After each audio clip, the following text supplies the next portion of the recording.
du MRC. Et bon, c'est moi-même qui ai proposé Kamto, puisque c'est moi qui devais être... On m'a proposé comme candidat, j'ai dit non, il vient d'arriver au Cameroun, on ne me maîtrise pas, on va dire lui, c'est qui sort d'où et tout ça là. Voilà un monsieur qui était qui est avec nous, qui a été ministre, qui a fait... Et je pense que c'est mieux que ce soit lui. Et il m'a dit, bon, merci pour la proposition, mais si vous êtes d'accord... Pour que j'accepte, vous devez être d'accord d'être mon conseiller spécial. Ok. Mais vous avez été longtemps quand même conseiller spécial. Et puis, vous avez créé votre parti? Non, moi j'avais déjà mon parti. J'étais candidat en 2011. Je connais même madame... Ok. Aujourd'hui, vous êtes au SDF. Je suis militant du SDF. Qu'est devenu votre parti? Mon parti est là. Bon, je suis parti. Vous savez, au Cameroun, quand vous partez. Après, vous en connaissez qui sont allés, qui étaient même candidats hier dans d'autres partis et qui sont revenus immédiatement. Merci, monsieur Assigana, d'avoir accepté l'invitation. Le Pulse nous a rejoint sur ce plateau. Bonsoir. Bonsoir, Charles. Bonsoir à tous mes co-discutants. Bonsoir, je vais suivre l'exemple du grand frère. À tous les candidats, cette fois-ci à tous les candidats inscrits à l'élection présidentielle. Apparemment, c'est un plateau de réconciliation ce soir.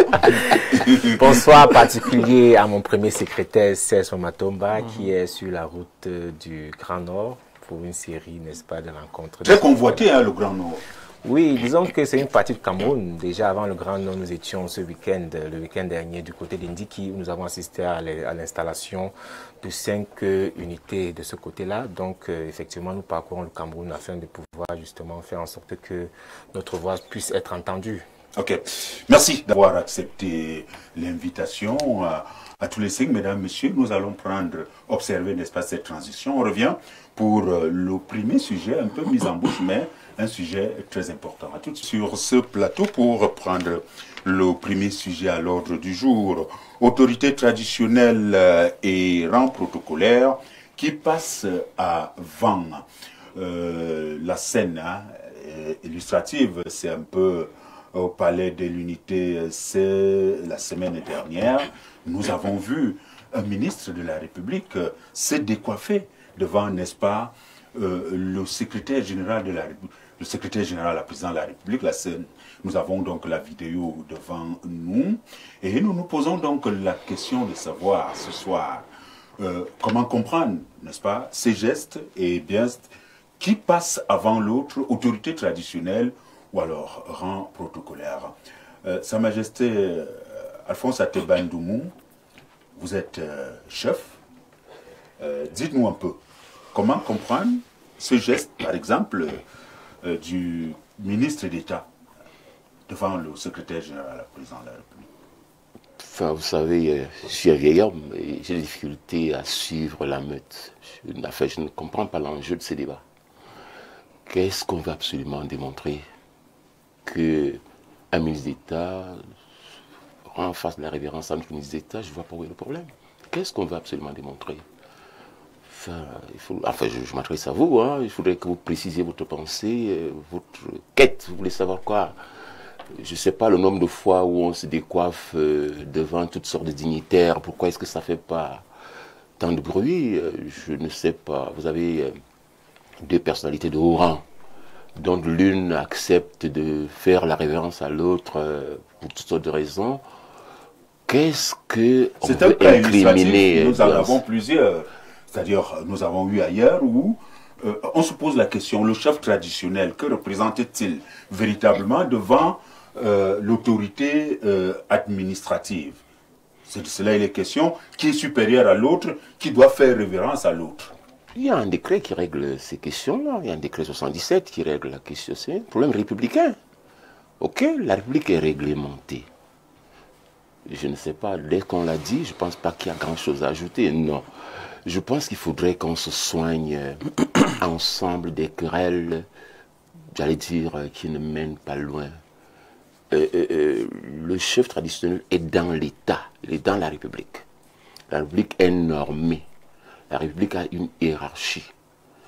Et je ne vois pas quelle querelle on ferait à un chef traditionnel à l'intérieur de la République de reconnaître l'autorité de l'État. Je ne vois pas où est la querelle. Je vois pas où est la querelle. Peut-être qu'elle procède de ce que le ministre d'État Famendungu, étant lui-même un homme d'État, ministre d'État, on le voit en train de s'incliner devant un autre ministre d'État, mais enfin... Sa Majesté, je vais ajouter quelque chose. Oui, ajoutez ce que vous voulez. C'est que lorsque, par exemple, le ministre d'État se trouve à la présidence de la République, c'est lors, n'est-ce pas, d'une réception, enfin, l'audience accordée à ces chefs traditionnels par le ministre d'État, et ceci sous, n'est-ce pas, la présidence ou alors l'autorité du président de la République. C'est-à-dire, alors, qui est représenté? Le ministre d'État, secrétaire général, président de la République, représente le chef de l'État. Alors, est-ce que devant le chef de l'État, le ministre ou alors un autre chef traditionnel allait également se décoiffer? C'est la grande préoccupation. Parce que là, si on s'arrête à ce que les deux, les deux sont les chefs, les ministres d'État, mais je représente, je repars l'accord, ou alors je précise encore que ici, le ministre d'État représente le président de la République. Je voyais que vous comprenez que je conserve mon embarras sur cette question. Parce que je suis les Camerounais dans leur débat quotidien et j'ai le sentiment que on est tellement préoccupé de voir, de scruter le lait blanc de près qu'on finit par y débusquer des poils noirs même quand il n'y en a pas. À mon humble avis, il n'y a aucun problème du point de vue de l'organisation de l'État que un chef traditionnel reconnaisse la préséance de l'État dans la hiérarchie des normes. Il me semble qu'il n'y ait en cela aucun problème, parce que tous les textes de la République, quand vous prenez votre constitution, il y a l'exécutif, le législatif et le judiciaire. N'est-ce pas? L'autorité administrative rend elle-même, classe elle-même les chefs traditionnels au rang d'auxiliaire de l'administration. Nous participons donc de l'administration et nous sommes un démembrement de l'administration. Moi qui suis chef de 3e degré, je suis à la plus petite échelle, le plus petit échelon de la hiérarchie de la chefferie traditionnelle. Il y a des chefs de 2e degré, des chefs de 3e degré, de 1er degré. Et nous tous, nous sommes à l'intérieur de l'État qui passons après l'État. Et il est normal que un républicain comme le professeur Famé Ndongo, Majesté Famé Ndongo, reconnaisse dans l'État la norme supérieure à l'autorité traditionnelle qu'il incarne. Je voudrais peut-être prolonger, si vous en avez convenance, pour dire que je crois qu'il y a confusion. Parce que nous avons effectivement ce que j'appelle souvent des États traditionnels. Des États traditionnels qui sont très normés, très codifiés, comme dans certains secteurs du Grand Nord. Et vous observerez que quand des officiels arrivent à ce niveau-là, tous ceux qui sont originaires eux-mêmes de ces États traditionnels, rendus à ce niveau, se souviennent d'où ils viennent, de où ils viennent. De sorte qu'ils se déchaussent, ils se décoiffent pour honorer leur chef du point de vue de la tradition. Mais quand le gouverneur de la région va dans les mêmes endroits, il n'est pas soumis aux mêmes rigueurs du protocole traditionnel.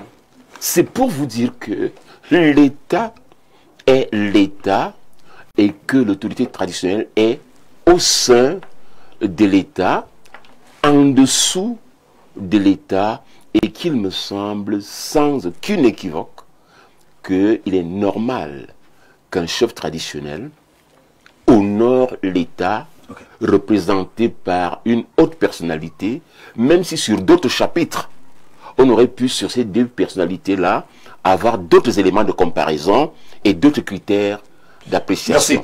Si vous voulez, je vais conclure en disant qu'à mon humble avis, je tirerai moi mon chapeau au professeur Famé Ndongo pour avoir fait montre d'acte d'État, montre d'être républicain. Voilà. Merci. Monsieur Assigana, je vais peut-être encore aller un peu plus en profondeur. je rappelle que ici, lorsqu'on regarde au niveau de la chefferie traditionnelle, ou alors la chefferie traditionnelle au Cameroun, telle qu'elle est représentée, le président de la République est chef traditionnel, mais en ce moment, mais là, il est le Numgi. Là, nous entrons un peu plus dans la tradition, il est le Numgi. Et quand même, les autres sont les Ngui, qui ne sont pas le Numgi. Maintenant, est-ce qu'il peut y avoir un souci à ce niveau qu'un chef traditionnel, que l'autorité administrative se prosterne devant, n'est-ce pas, un chef traditionnel? L'autorité traditionnelle. L'autorité traditionnelle. Je crois que Sa Majesté a dit quelque chose, qu'il y a une différence entre ceux qui ont cette tradition de chefferie-là et ceux qui ne l'ont pas. Moi, je suis Béti. Chez les Bétis, ça n'existe pas de chefferie, ça n'existe pas. C'était... Dès le départ, même déjà, les gens qui collectaient les impôts du temps des Allemands et tout ça, là, c'était bon. On leur a donné... Déjà, même, il n'existe pas le mot chef chez les Bétis. Quand on dit Nkunkuma, c'est celui qui a la Kuma, c'est-à-dire qui est riche. Il n'a pas le mot qu'on dit chef chez les Bétis. Moi, enfin, peut-être qu'il peut me corriger, mais je dis que nous n'avons pas de chefferie chez nous. Ce qui signifie que quand on a commencé donc à désigner les chefferies, moi, quand je suis de la Liquide, quand je suis au village, le chef vient, bon, ok, je sais qu'il vient une bière, il dit qu'il attend d'abord. C'est même pas que je lui demande d'enlever le chapeau ou moi-même je l'enlève. Je dis que je reçois des gens, il attend. Parce que chez nous, ce n'est pas une autorité réelle. C'est un auxiliaire de l'administration, bon, qui ne fait plus le travail d'avant, c'est-à-dire collecter les impôts, mais qui est là maintenant. Bon, quand il y a des discussions sur le terrain, il est quand même la personne qui est là depuis, qui peut donner son avis pour les bagarres de terrain et tout ce genre de choses-là. Donc, c'est un peu compliqué. Je me dis que le ministre Famendongo, Sa Majesté Famendongo, s'est confondu en chef traditionnel Béti, c'est-à-dire auxiliaire de l'administration. Mais par contre, vous ne pouvez pas voir un lamido. Fut-il Paul Biya, le président de la République, le lamido ne peut pas enlever son chapeau. Peut-être même que c'est le président qui peut enlever son chapeau. Donc, il y a une nuance à ce niveau-là. Ceux qui ont vécu comme ça, qui sont comme ça de nature, qui ont des chefferies de nature, nous, on n'a pas de chefferies. Ok. Je veux peut-être rester dans la Liquide. Madame Abega, il y a quand même... Est-ce qu'il n'y a donc pas un souci lorsqu'on parle de cette administration, alors d'une certaine organisation, l'administration, l'autorité traditionnelle, doit-il avoir deux poids, deux mesures lorsque nous avons les chefs traditionnels du centre-sud, les chefs traditionnels de l'ouest, et peut-être ceux du septentrion. Et comme disait M. Assigana, dans le septentrion, difficile d'entrer même dans une chefferie, ou alors à un certain niveau, peut-être avec vos chaussures, vous êtes obligé, n'est-ce pas, de vous déchausser et autres. Alors, aujourd'hui, doit-on se poser la question sur ces chefs qui se prosternent devant l'administration? Merci. Je suis très intéressé, en même temps amusé par les analyses de mes grands frères qui sont passés avant moi. Je voudrais d'abord revenir dans le sens du mot, la chefferie. Moi, je crois que la chefferie, c'est un lieu sacré. C'est un lieu sacré. Il y a le palais, il y a parfois les forêts sacrées, il y a les attributs de ces chefs. Maintenant, si on revient même sur la personne du chef, les origines du chef, je crois que nous sommes rendus là dans une société où il y a des chefferies innées, il y a d'autres qui sont peut-être suscitées ou alors achetées. Et nous sommes là dans le cas d'une chefferie achetée. Donc ça veut dire que ce n'est pas par essence, ce n'est pas par naissance, ce n'est pas dans ton sang, ce n'est pas dans ta lignée. Donc ça veut dire que tu n'as pas la culture. Donc vous voulez nous faire comprendre ici qu'il y a certaines personnes qui partent acheter ou arracher les chefferies. Si j'avais de l'argent, je serais devenu chef. Je crois que je serais devenu chef. Alors, je crois que c'est par là. Et maintenant, si on définit les chefs, nous avons, M. Assigana a pris l'exemple de l'amido. À l'ouest aussi, nous avons des chefs. À l'ouest, dans le nord-ouest, nous avons des chefs. Ils sont, comment dirais-je, ils sont des personnes incontournables dans leur commune. Ils ont la tradition. ils sont des personnes incontournables dans leur société. Maintenant, donc, quand on revient dans nos chefferies, dans la région du centre-sud, donc l'aire culturelle Fambeti, je crois que par moment, le chef perd un peu le contrôle. Je parle sous le chef de la Majesté Alphonse Ateba. Je ne sais pas si le chef perd le contrôle, bien il oublie exactement ce qu'il est. Peut-être que dans ce cas, le chef a oublié qui il est exactement et il a confondu parce qu'il était devant son créateur.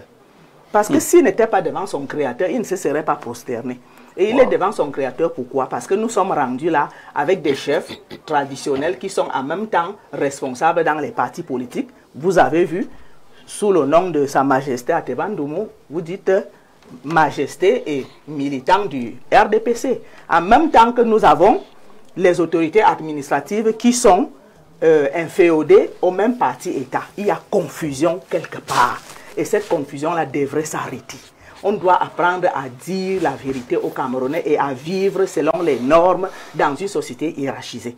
Maintenant, quand je reviens dans les propos de M. Asigana, pour lui, la chefferie se résume à un chef qu'on méprise, c'est vrai. Parce que le chef veut le mépris chez nous. Mais il ne faut pas dire qu'il n'y a pas de chefferie. Moi, je suis Manguissa. On sait, vous avez l'histoire de Sa Majesté Zoko Fudangono. Donc vous ne pouvez pas dire que dans la société Betty, il n'y a pas de chef. Nous sommes ici, là, derrière nous, il y a une chefferie à Tangananchama. Charles Atangana, c'était un chef. Vous ne pouvez pas dire que chez les Betty, il n'y a pas de chef. Lui, il est une majesté. À Teban Ndoumou, il est une majesté. C'est un chef. Mais maintenant, il faut reconnaître ta place dans la société. Si tu vends tes emblèmes, tes attributs de chef, au nom de ce que tu as été fabriqué et au nom de ce que tu ne sais pas ce que tu es, c'est à ça que nous sommes rendus. Tous les chefs qui étaient à cette rencontre-là, pourquoi on ne les montre pas? Parce que les autres sont chefs par naissance. C'est dans leur sang, c'est dans leur veine, ça coule. Ils ont vécu la chefferie, ils sont nés dans la chefferie, ils sont dans la lignée de la chefferie. Mais si tu n'es pas dans la lignée de la chefferie, comment est-ce que tu vas te respecter en tant que chef? Merci. Docteur Mbok. Le sujet, il est là, il est posé. La chefferie traditionnelle, hein, bon, peut-être on en parlera un peu plus en profondeur, mais quand même au niveau du rang protocolaire, entre l'autorité traditionnelle et l'administration, qui vient avant l'autre et qui doit se prosterner véritablement. Alors, convoquons rapidement l'histoire. Hein. Avant les indépendances ou alors la création des États, vous avez l'organisation des sociétés qu'on appelle sociétés traditionnelles, qui est organisée par des chefferies ou par des royaumes. Chefferie étant une grande famille, le royaume étant l'ensemble des grandes familles. Et avec l'arrivée des États, il y a donc une migration de gestion de l'État qui se met en place. Et vous voyez qu'on est souverain, entre guillemets, depuis 1960. Mais en fait, le décret arrive en 1977, parce qu'il fallait le temps d'organiser tous les segments de la nation de manière à ce que tout soit sous contrôle, si vous voulez. Et maintenant, sous ce contrôle-là, vous allez vous rendre compte que ce décret parle d'organiser la chefferie traditionnelle. Parce qu'au départ, la chefferie traditionnelle est un instrument de puissance, c'est un instrument de force, c'est un instrument de sécurité, c'est un instrument de santé, collecte d'impôts, gestion foncière. Bref, les chefs traditionnels sont ultra puissants. Et vous vous souvenez que même les colons, quand ils arrivent, c'est par eux qui sont obligés de passer pour entrer, pour contrôler, pour gérer, et ainsi de suite. L'État décide donc d'organiser tout ça, crée donc un statut, et dans ce statut, il est question d'organiser la relation avec l'administration. Parce que la relation était compliquée. C'était compliqué parce que c'est le chef qui a l'autorité directe des populations. Et l'État, qui veut par exemple imposer les impôts, doit avoir l'aval du chef. Si le chef a dit non, on ne paye pas. Si le chef a dit oui, c'est là qu'on paye. C'est un chef dont, et là je rejoins madame, sont assis sur des trônes. C'est-à-dire qu'il est chef par le sang. Il est chef par la famille. Il est chef par une qualité, une compétence, quelque chose qu'il a distingué des autres, au point où tout le monde est...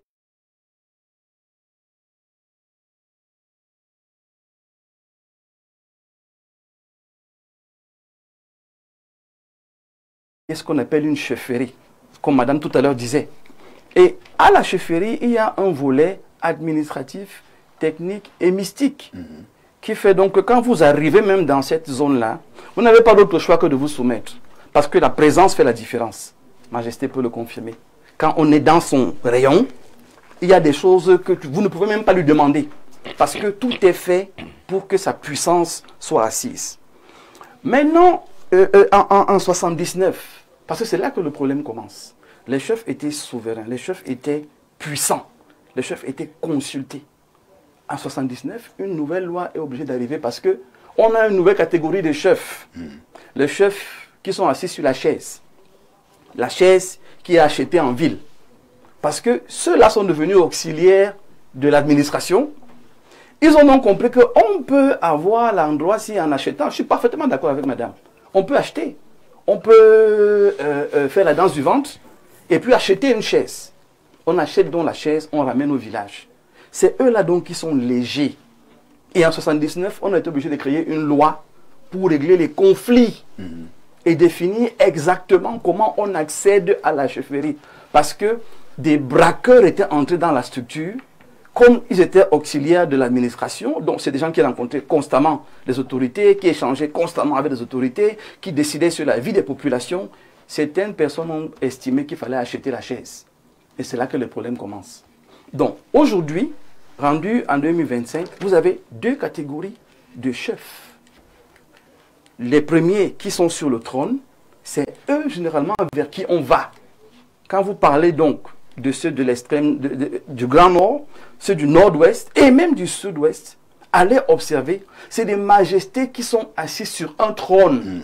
Le trône représente l'autorité, la respectabilité, le conseil, mais aussi l'influence. Donc on est obligé de venir vers. Mais la chaise représente l'agitation, la confusion, la méchanceté et la sorcellerie.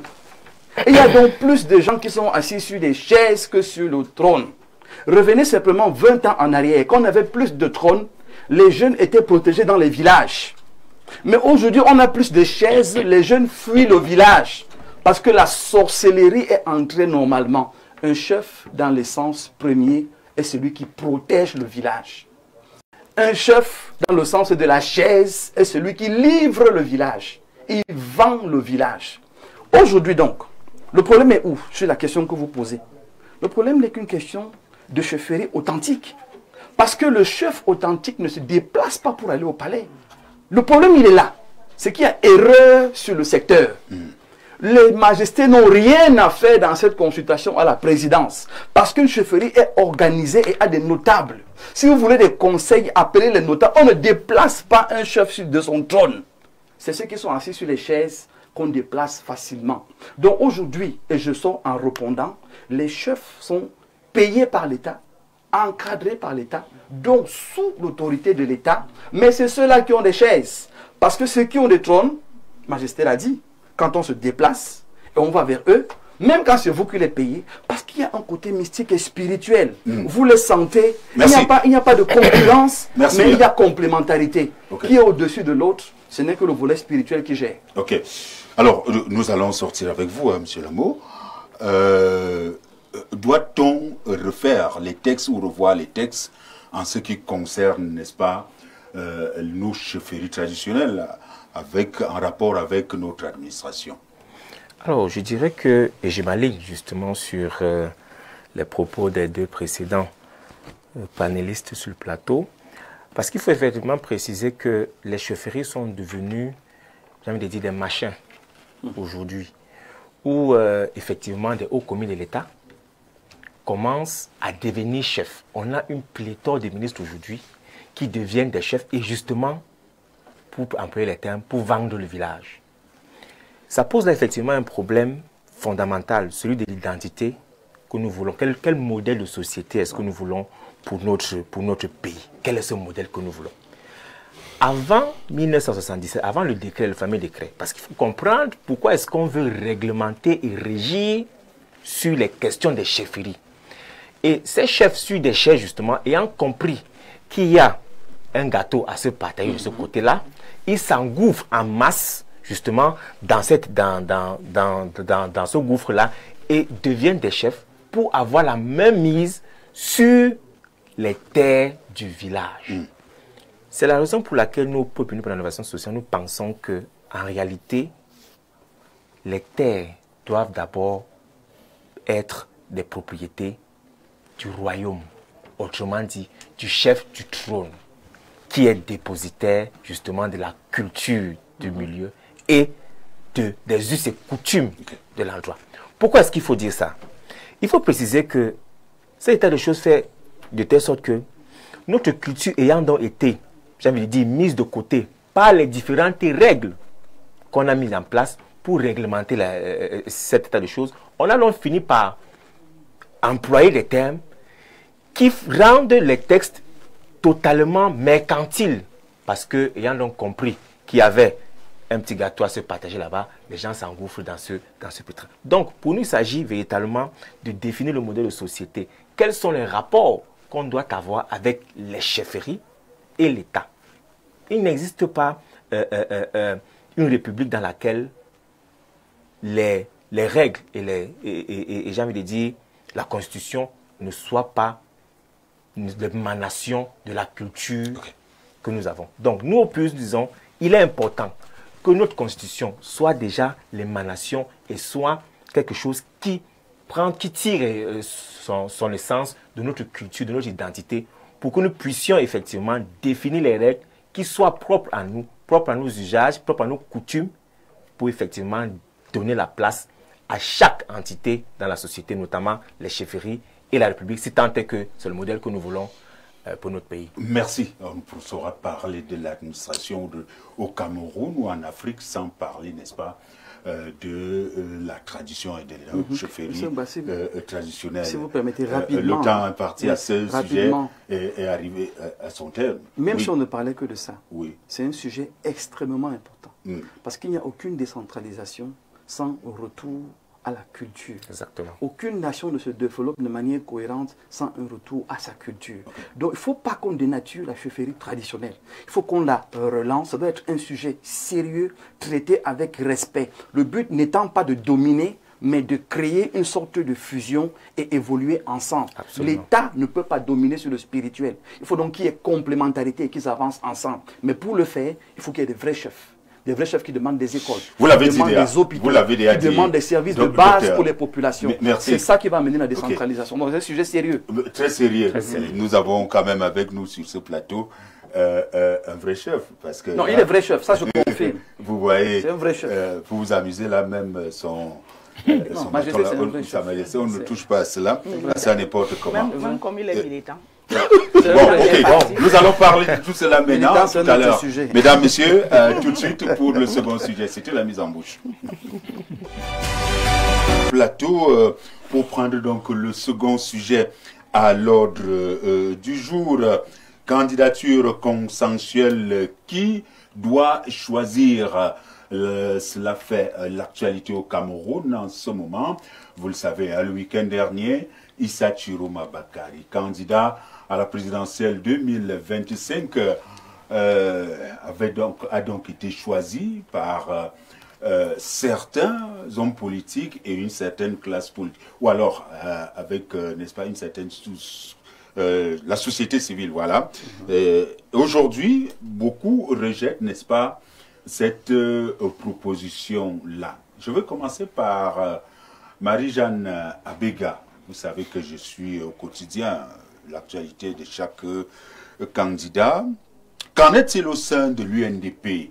Comment avez-vous aperçu cela? Et je vais droit au but. Qui doit donc choisir le candidat consensuel?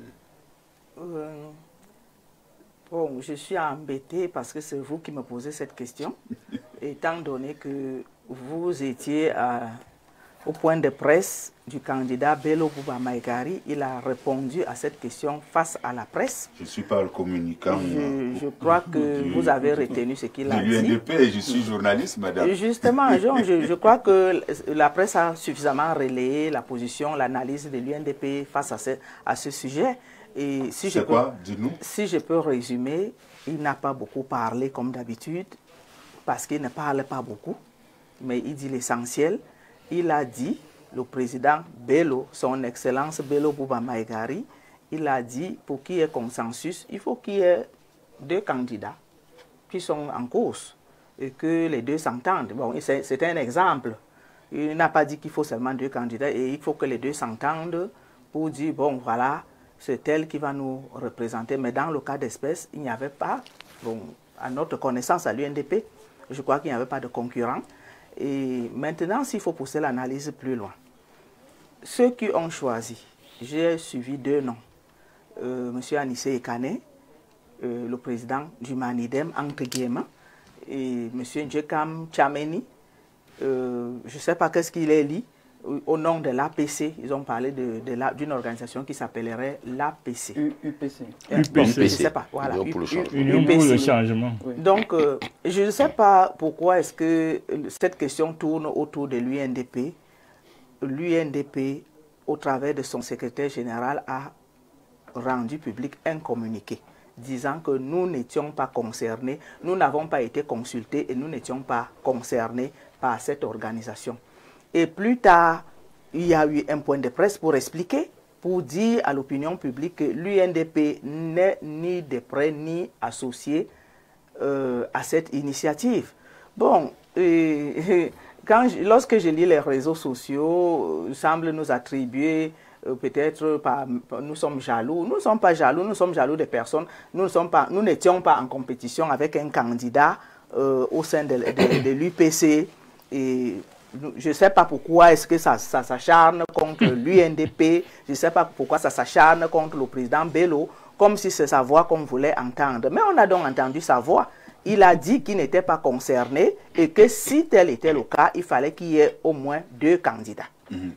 Alors, quelle était l'utilité donc de la sortie du président Bello Bouba? C'était rejeter la candidature ou alors la proposition.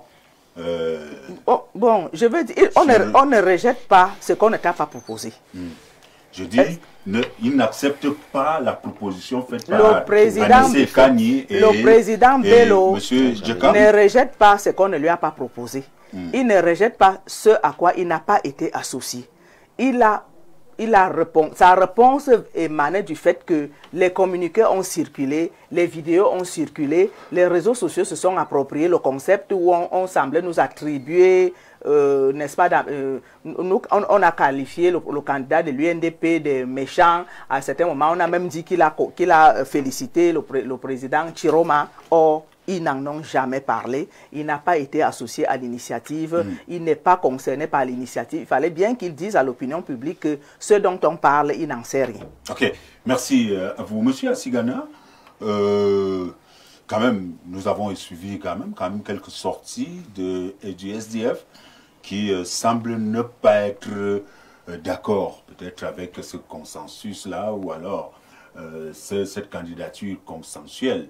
Vous, d'abord, la première question, est-ce que pour gagner une élection au Cameroun, il faut automatiquement passer par une candidature consensuelle? Nous, on dit que c'est une distraction.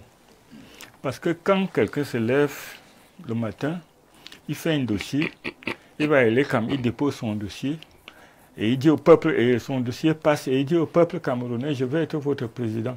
Tout ce qu'il doit faire maintenant, c'est tout simplement présenter les raisons pour lesquelles il va être président. Ce n'est pas pour aller voir à gauche, à droite, bon, peut-être moi je quitte, je te laisse, ou bien quelqu'un de la société civile qui vient dire que bon, moi j'ai décidé que c'est moi qui dois décider, comme ils appellent candidature consensuelle. Nous, on n'est pas là. Nous, c'est une distraction et nous sommes là, nous sommes candidats et nous allons jusqu'au bout. Tout à l'heure, vous avez vu, j'étais en retard parce que j'étais en pleine réunion au siège là-bas, là, que je recevais. Puisqu'on commence maintenant à mettre en place, c'est moi qui gère au niveau de la région du centre, donc j'avais plein de monde, on est en train de mettre tout en place. Et nous, on est prêts pour le 12 octobre. Donc le reste là, bon, à un moment donné, nous on a même dit que dès que quelqu'un nous appelle, si dans la thématique, on ne demande pas, c'est-à-dire votre programme économique, votre programme sur l'éducation, votre ceci, c'est pour aller parler des consensuels et tout ce que tu veux. On ne parle même plus là dans ce genre d'émissions. Bon, ok. Comme en ce moment, la campagne n'a pas encore commencé, donc bon, les journalistes sont libres de proposer Vous leur comprenez, sujet. donc on ne peut pas vous Tu inviter comprends? là maintenant pour venir Voilà. peut-être étaler Donc, votre mais programme. quand on vient, vraiment, nous ne sommes pas intéressés à discuter de... Bon, ok, il a Mais été... quand même, il faut le dire, avant même la convocation du corps électoral, je pense que le SDF avait déjà nous parlé déjà des candidats ou alors des partis politiques qui les avaient rejoints et demandaient, n'est-ce pas, à ces partis politiques, aux partis politiques camerounais intéressés de les rejoindre. Cela fait quand même on parle là d'un consensus également. Non, le consensus, déjà comme tout le monde dit ici, qu'un consensus c'est entre candidats. Tu ne peux pas être, tu n'es pas candidat et tu choisis celui qui est candidat. Et tu donnes les termes. Tu dis qu'il doit respecter ceci, il doit respecter ça, il doit... Tu es qualifié en quoi? Moi, je connais Djekam. Djekam, c'est un très grand ami à moi. Djekam Chamini, très grand ami depuis de longues dates. Et Kana Enissé, c'est un ancien camarade au collège Liberman. C'est des gens qu'on se connaît très bien. Mais parfois, tu te dis que... Bon, moi, je leur dis, bon, ok, c'est pas grave, ça, vous avez choisi votre manière d'agir. Mais vraiment, je pense que votre démarche est très bancale. Ok. Parce que... peut-être c'est la démarche qui ne vous intéresse pas, mais quand même, la candidature consensuelle, peut-être ne vous intéresse pas également. Non, non, non. Moi, d'abord, ça n'existe pas ce qu'on appelle candidature consensuelle. Ce qui existe, c'est que tout le monde veut que le régime change après 43 ans. Tout le monde veut ça. Mais maintenant, et je suis sûr que même le RDPC est derrière, parce qu'ils veulent convaincre les gens que s'il n'y a pas coalition, d'ailleurs vous appelez ça consensuel, ils appellent coalition, c'est-à-dire une candidature unique. S'il n'y a pas coalition, ça veut dire que Paul Biya va gagner. Mais je dis c'est faux. Okay. Le SDF va aller aux élections, on va battre Paul Biya. Point, c'est tout. On n'a pas besoin de tout ce que vous voulez là. Merci à vous. Alors, monsieur Mbok, vous êtes le porte-parole du FSNC. Votre candidat a donc été choisi par une classe politique camerounaise et une partie, n'est-ce pas, de la société civile. Comment avez-vous appris, n'est-ce pas, la nouvelle? Alors, je réponds d'abord à votre question qui est fondée pour légitimer ce genre de processus. Une nation est constituée d'un ensemble de corps sociaux et tous les corps sociaux participent à la vie de la nation. Qu'on le veuille ou non, les corps sociaux participent à la vie de la nation. Qui, pour légitimer une candidature consensuelle, c'est d'abord les 11, naturellement. Les 11 qui sont dits des partis d'opposition ou leurs alliés connus. Quand vous avez un allié connu d'envergure, comme le professeur Maurice Kamto, par exemple, ou d'autres personnes qui n'ont pas été retenues, comme le président Ngouet et d'autres, qui sont des hommes politiques connus, ils peuvent mener des actions qui amènent à un consensus. Tant que tous les 11 sont impliqués, ça commence à faire sens. Parce qu'en fait, il faut impliquer tous les 11. Toute activité qui est menée par les analystes politiques, par un sondage populaire, par les hommes politiques d'envergure, la société civile peut trouver sens et fondement pour une candidature consensuelle. Maintenant, revenons à l'historique. Quand les 11 ont été retenus, et je suis bien d'accord avec M. Assigana, les 11 qui sont allés vont pour compétir, vont pour gagner. Au FSNC, nous allons à cette élection présidentielle pour gagner.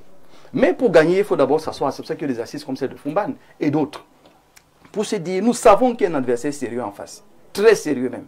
Équipé, représenté, qui a de l'expérience sur le terrain, 43 ans, ce n'est pas 43 jours. Donc pour le battre, il faut mettre ensemble un ensemble de moyens. Et dans la réflexion, la candidature unique, c'est mort. Puisqu'il y a déjà 11 qui sont validés. Maintenant, il faut aller dans la coalition. La coalition a été entendue. C'est la coalition des forces et des moyens. C'est pour ça que les partis continuent à se rencontrer, à se voir et à se parler. Le président Tiroma et le président Bello se sont rencontrés. Le président Tiroma et le président Matomba se sont rencontrés. Donc, il y a eu des rencontres avec Keremouna et ainsi de suite parce que mettre les forces ensemble est utile. Nous, au FSNC, nous sommes le parti de la main tendue. Nous savons que nous sommes forts, mais avec les autres, nous sommes encore plus forts. Donc, l'expérience des uns et des autres est utile. Apparemment, c'est tout le monde qui tend la main. Là. Nous tendons la main. Je ne sais pas pour les autres. Je ne sais pas pour les autres. Nous, on tend la main. Maintenant, dans la suite, Anissé Ekane, qui est un homme politique d'envergure, Djekam Chamini, qui va dire qu'il ne le connaît pas au Cameroun. ils ont donc décidé de leur propre chef de mettre sur pied l'Union pour le changement. Et dans l'Union pour le changement, ils ont sollicité le FSNC, comme ils nous ont dit eux-mêmes, avoir sollicité tous les autres. Donc pour nous, on était serein qu'on rentre dans une forme d'entente entre les différents partis politiques, encore que les conditions pour répondre à cette candidature-là étaient claires. Il fallait donner un ensemble de garanties aux Camerounais pour montrer que vous êtes le candidat. Parce que votre question, qui est fondée, tire naturellement la deuxième question sur le profil. Qui est la personne même qu'on peut retenir pour un consensus si jamais il y a consensus? Le consensus commence à 2 partis politiques, 3 et ainsi de suite. Donc dès qu'il y a 2, c'est déjà un consensus. Okay. Alors, ils font donc leur travail.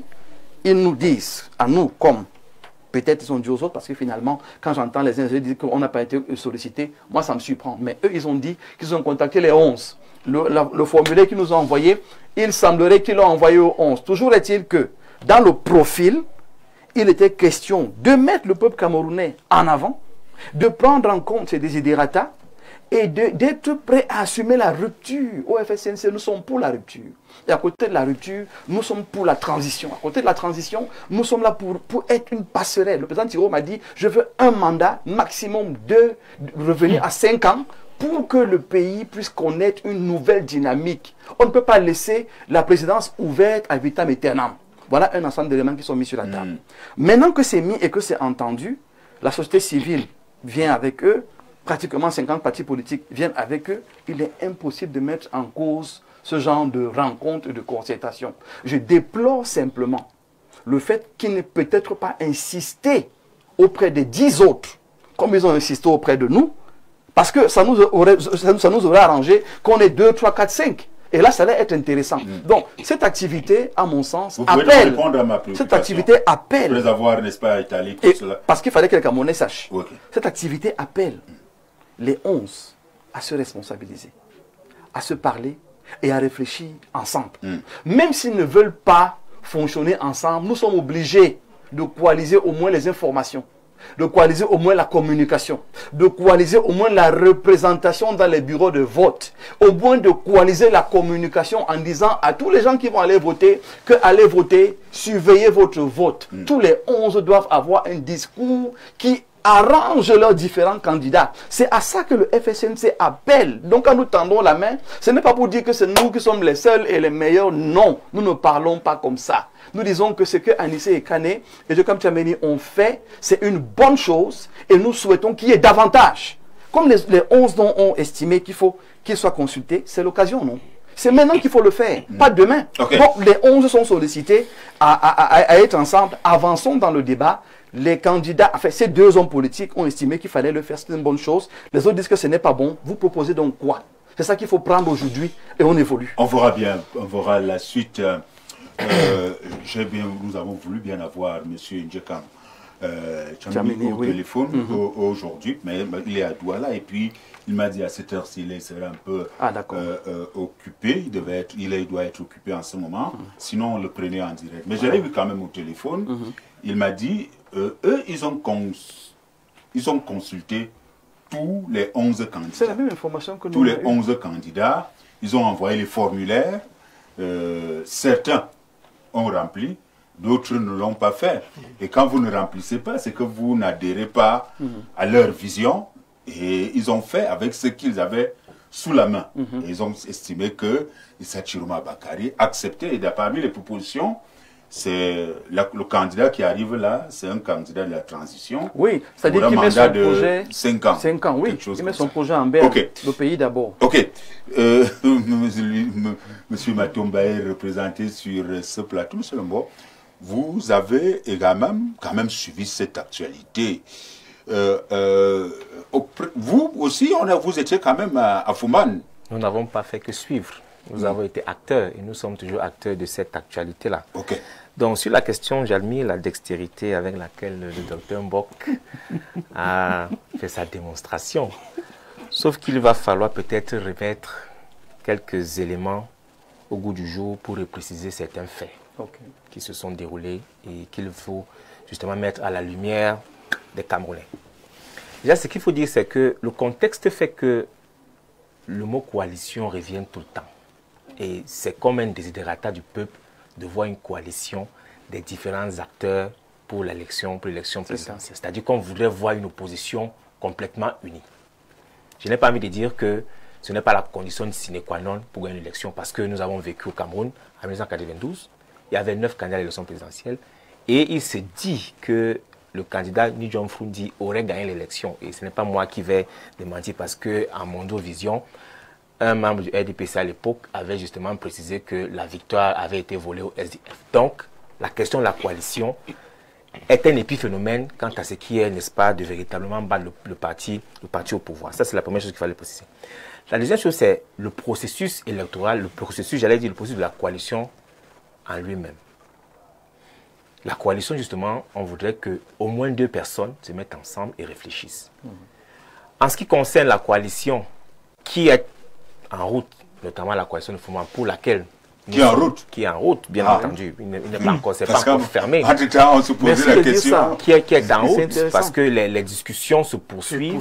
Et il faut même préciser que les discussions ont commencé ici à Yaoundé, avant la proclamation, n'est-ce pas, des différents candidats. Oui. On a tenu des réunions.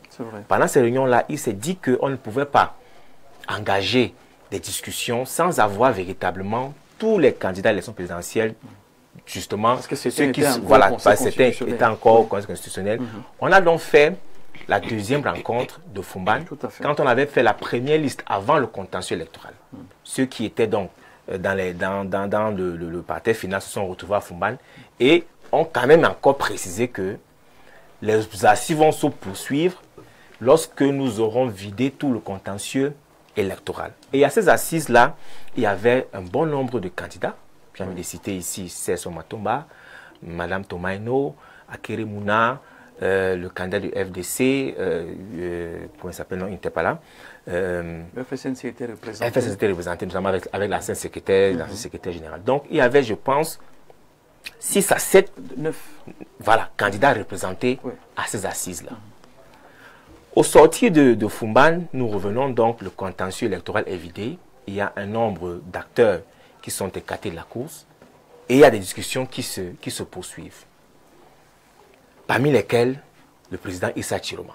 Nous sommes donc un peu surpris aujourd'hui de constater que le processus qui avait été engagé avec le FSNC, qu'il y ait une démarcation, et que le FSNC déclare avoir été choisi comme le candidat consensuel. Nous nous posons dans la question de savoir... Il y a une erreur. Est-ce que ce n'est pas le FSNC qui a déclaré? Corrigez ça, s'il vous plaît.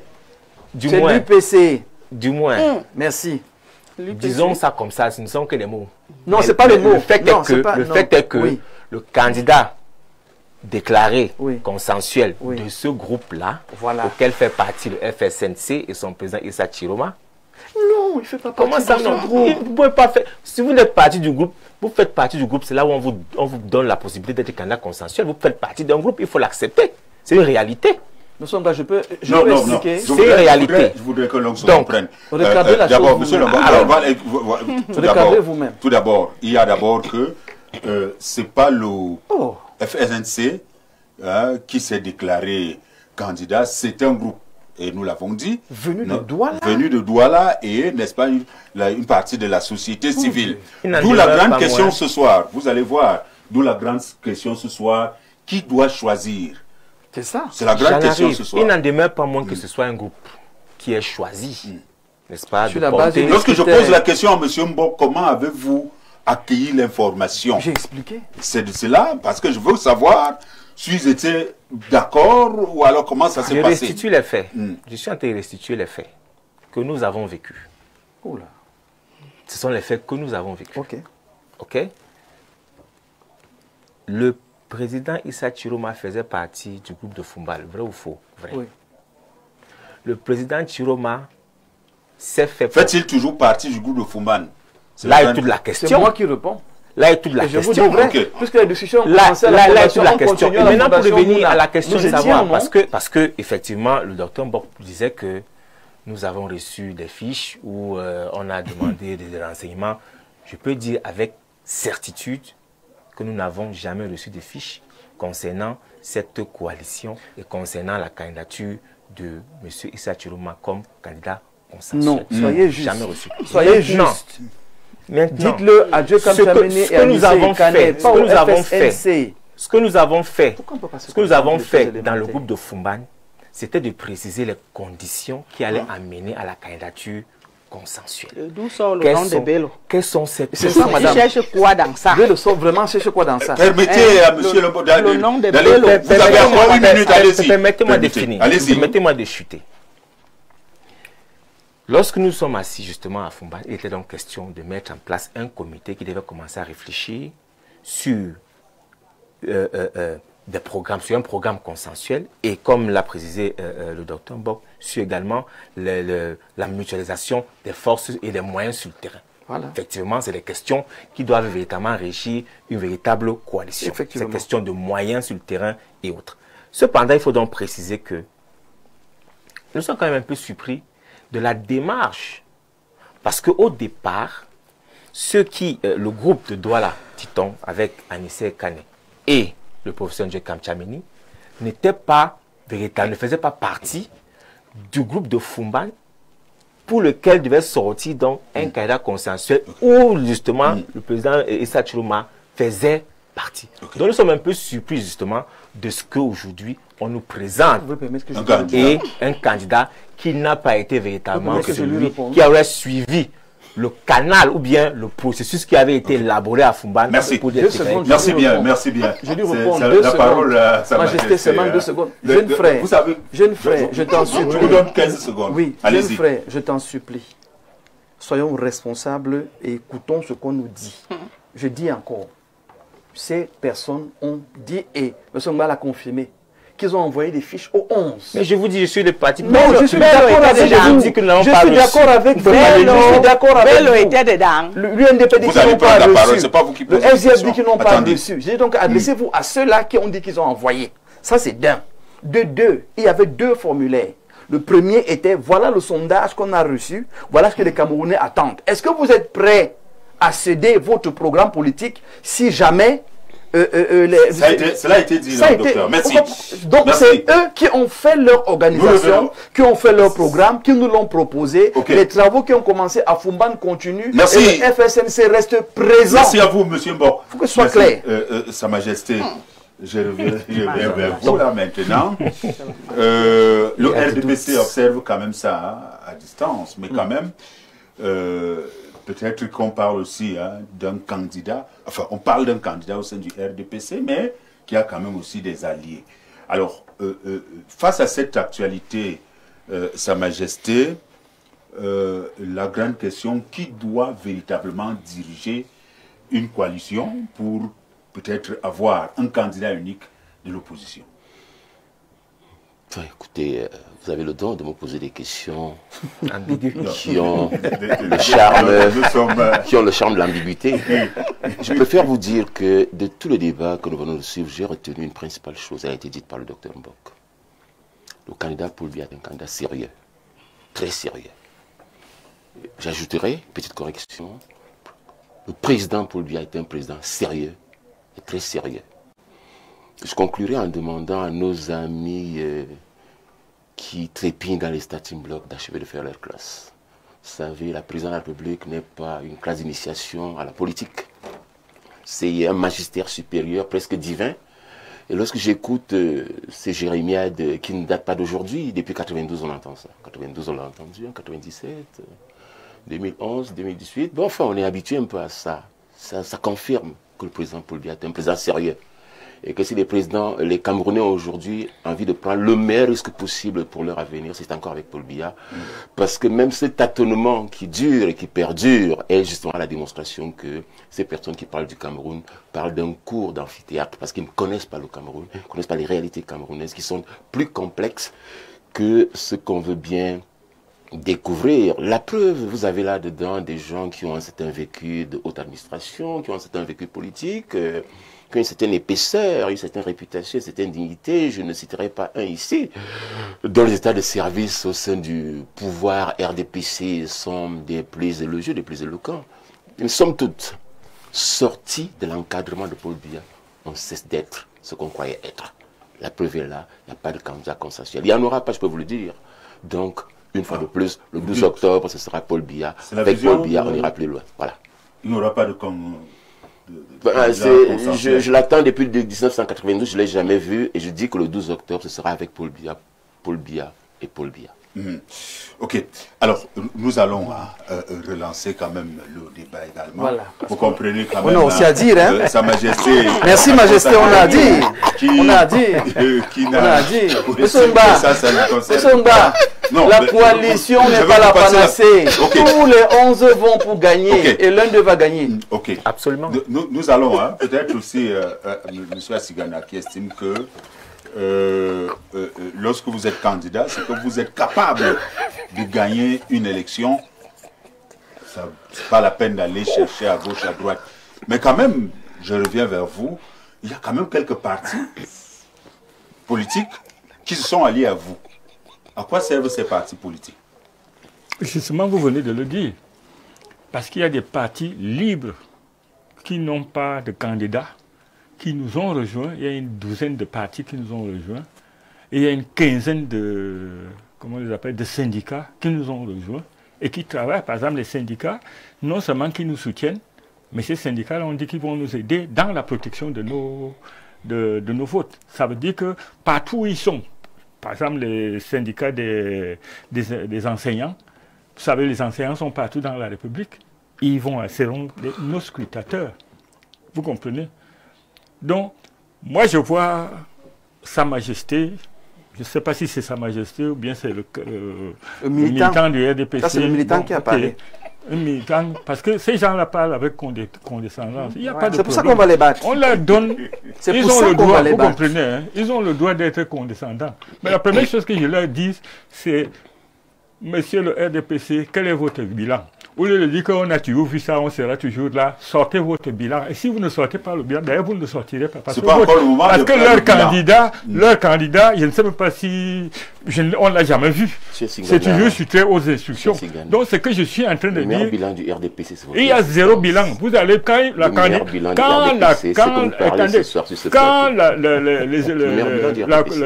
le temps va venir, vous allez venir. Oui, d'accord. Vous allez venir et présenter votre bilan. Parce que vous avez dit, il y a leur machin là au départ, c'était le renouveau. Après le renouveau, c'était les grandes ambitions. On ne sait pas ce que c'est. Après les grandes ambitions, les grandes réalisations. Après les grandes réalisations, c'était les grandes opportunités. Je ne sais pas ce que vous allez nous sortir. C'est la dynamique de la vie, M. Asigana. Chapeau. Je vous suis en train de vous dire qu'aujourd'hui, préparez-vous sérieusement. Parce que vous serez battus le 12 octobre. Oui, nous serons battus dans le désordre. Mais le Cameroun... Le désordre, c'est qui? C'est vous qui êtes au pouvoir, c'est vous qui avez les militaires. Nous serons battus dans les discours. Donc s'il y a le désordre, c'est vous. Moi, je ne peux pas faire le désordre. Parce que si je fais le désordre, on m'arrête tout de suite. Mais on ne peut pas vous arrêter. Donc s'il y a le désordre, c'est vous. Mais on vous dit que continuez à être... Alors, M. Asigana, merci. Mais on va vous battre. Merci. Parce que vous n'avez pas de bilan. Oui, c'est moi qui vous pose des questions. Non, le débat, c'est pas avec monsieur... Monsieur s'il vous plaît, je suis d'accord avec monsieur Asigana. Il n'y a pas de désordre dans l'opposition. On est concurrents, mais ils sont pas et on se comprend. Madame a dit, le nom de le cherche quoi? Et c'est expliqué aujourd'hui. Il a dit, il n'a pas reçu, on a expliqué. Nous aurons l'explication tout à l'heure. On est cohérent. Ok, nous aurons l'explication de tout à l'heure sur le nom de Bello. Vous allez voir. Mais quand même, là, présentement, il y a donc des partis politiques. Vous dites que le SDF va gagner l'élection seul, avec ses quelques alliés? Le candidat Joshua aussi va gagner les élections, parce qu'il a mis une stratégie en place. Et cette stratégie concerne de quoi? Premièrement, on ne fait plus la même erreur qu'en 92, où on a gagné, mais on n'a pas su protéger nos votes, c'est-à-dire prendre le pouvoir effectif. On n'a pas pu le faire. Cette fois-ci, nous avons 24 heures sur 24. Vous allez gagner et prendre nous avons 24 heures sur 24. Pouvoir de manière effective. 24 heures sur 24, nous avons les équipes dans notre siège au Lezoa. Ils travaillent 24 heures sur 24 parce qu'on a besoin, il y a environ 33 000 bureaux de vote et on va mettre 3 scrutateurs par bureau de vote. Donc il nous faut 99 000. Nous sommes environ à peu près à 60 000 aujourd'hui. Quand j'étais là-bas au siège, on est à peu près à 60 000 scrutateurs. Donc déjà, même quand on parle de coalition, quand quelqu'un vient et me dit coalition, lui, il est peut-être mieux que lui. What do you get? Tu as quoi? Vous avez quoi? Moi, j'ai déjà 60 000 scrutateurs. Quand tu me dis que toi, tu peux le faire mieux que moi, tu as quoi? Vous comprenez? Donc, ce qui signifie que nous, on a mis une stratégie en place, non seulement de protéger les résultats, mais en plus de ça, on a ne sont pas les scrutateurs qui vont voter. Non, pour protéger notre victoire. Et maintenant, nous avons un projet. La victoire, il faut donc un projet, il faut, n'est-ce pas, ce programme. Mais c'est ça que je vous dis, qu'on ne peut pas l'exposer aujourd'hui. Nous, on attend l'ouverture. Déjà, on a commencé déjà à balancer une partie de notre projet, mais nous avons... Parce que, vous savez ce qu'il y a eu comme en 2018, il y avait d'abord les problèmes extérieurs au parti, c'est-à-dire le NOZO et tout ce que vous voulez, et les problèmes à l'intérieur du parti de bagarre, parce que le chairman était déjà fatigué, et il y avait les bagarres pour la succession. Et cette fois-ci, alors, je veux vous poser une question oui. Pour sortir. Oui. Alors, il y a le candidat du SDF, oui. Aussi, qui, n'est-ce pas, est candidat. Il y a également les autres. J'ai suivi un peu, hein, j'étais à une conférence, les points de presse des uns et des autres. Ceux-ci tendent la main, ils disent qu'ils tendent la main aux autres. Alors, s'ils vous tendent la main, vous ne pouvez pas les rejoindre? Si un parti va nous rejoindre, nous on va aux élections le 12. Si un parti veut nous rejoindre, parce qu'il y a déjà une douzaine qui nous ont rejoints, bon, peut-être parce qu'ils n'ont pas de candidats, mais une douzaine de partis nous ont rejoints. Et il y aura une grande conférence de presse pour présenter tout ce monde-là. Parce que nous, le FSNC, l'UNDP, par exemple, son président, c'est un grand ami à moi. Quand ma femme est décédée, que ma femme qu'elle connaît très bien, il est venu. Et donc, je veux dire que tous ceux-là, eux, ce sont comment on dit, les concurrents. On cherche la même place. Merci. Mais mon adversaire, c'est en face là. Ok, merci bien. Nous allons prendre les messages, il y en a tellement, mais nous allons prendre d'abord celui-ci avant de passer la parole aux autres. C'est Willy Menge du MRC qui nous écrit. Il dit Akere Mouna, candidat, déclaré que le professeur Maurice Kamto est mieux outillé pour organiser la coalition. Idem pour Issa Chiroma Bakari, et ce à plusieurs reprises. La Torah format de la coalition attendu à l'issue de plusieurs consultations depuis le mont Sinaï, Santa Barbara. Qui n'a pas pu présenter un candidat, confronté, il n'existe pas. Permettez, suivez quand même. Il n'existe pas, je connais ce vous n'allez pas... Vous oui, m'interrompez, c'est pas bien. Oui. Mont Sinaï, Santa Barbara, est confronté, selon Maurice Kamto, le faiseur des rois, par un manque de patriotisme. Jusque-là, il revient donc aux candidats de surseoir leurs égaux pour faire basculer l'histoire. Un communiqué rendu public ce jour par le faiseur des rois attire plus l'attention de Bello Bouba Maïgari et de Issa Chiroma. C'est un militant du MRC et proche, n'est-ce pas, de Maurice Kamto, qui nous dit là que il y a donc ce communiqué. Non, pas présenter vous l'avez dit. Merci. Ok. Monsieur, Madame Abega. Madame Abega. C'est fort, hein? Non, Madame Abega. Parce que je sors avec... Il y a trop de monsieur là, quand même. Là, monsieur Bello Bouba, quand même, je veux quand même revenir sur ce que j'ai suivi. Bello Bouba a dit... peut-être il peut y avoir des erreurs dans la vie et les gens peuvent peut-être se remettre sur le droit chemin. Il n'y a pas un problème. Il a rendu visite à Bello Bouba, à M. Issa Chiroma et vice-versa. Et il pourra continuer peut-être à causer, à dialoguer avec lui. Y a-t-il une fusion, n'est-ce pas, de Issa Chiroma Bakari et Bello Bouba pour la présidentielle de 2025? Bon, je remarque que peut-être vous vivez dans le passé. C'est pour ça que vous avez dans votre esprit la présidentielle de 2018. Mais je rappelle que là, nous sommes très très loin. Nous sommes très très loin de 2018 et nous sommes en 2025. Ce qui me surprend beaucoup plus, c'est la fixation. La fixation sur le candidat Bello. La fixation sur les deux candidat Bello, candidat Chiroma. Madame Abega, qu'est-ce que vous ne comprenez mais pas? Ils sont La réalité est là, c'est que ce sont deux pontes du régime, on peut le dire, qui sont vous m'avez posé une sortis question, du je voudrais gouvernement. répondre à la question. Allez-y. Ils sont des adultes, ils sont matures, ils sont majeurs, ils sont présidents de partis politiques, ils sont candidats à une élection présidentielle. Je vais saluer déjà mes camarades qui sont du côté de Njombe, Penja, là où nous avons aussi des conseillers municipaux, le camarade Christian Djonan avec Madame Tekle. Bonsoir à vous. Je sais que vous êtes coaché.